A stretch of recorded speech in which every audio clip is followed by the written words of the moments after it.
Noong unang panahon, may isang magandang dalaga na nagngangalang Mela.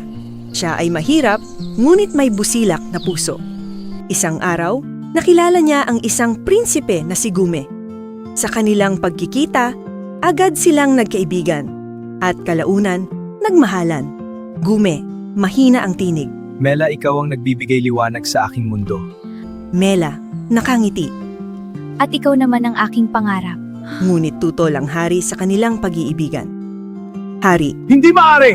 Isa kang prinsipe at siya'y isang karaniwang dalaga lamang! pinaghiwalay sila ng hari at ipinagbawal ang kanilang pagkikita. Sa sobrang lungkot, nagkasakit si Mela. Mela, mahina, umiiyak. Gume,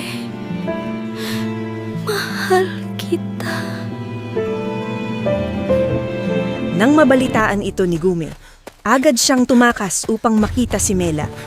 Ngunit huli na ang lahat. Sa lugar kung saan inilibing si Mela, tumubo ang isang pulang bulaklak, matingkad at puno ng damdamin. Tinawag itong Gumamela mula sa kanilang mga pangalan. Simula noon, ang bulaklak na ito ay sumisimbolo sa wagas na pag-ibig, handang magsakripisyo kahit sa dulo ng buhay.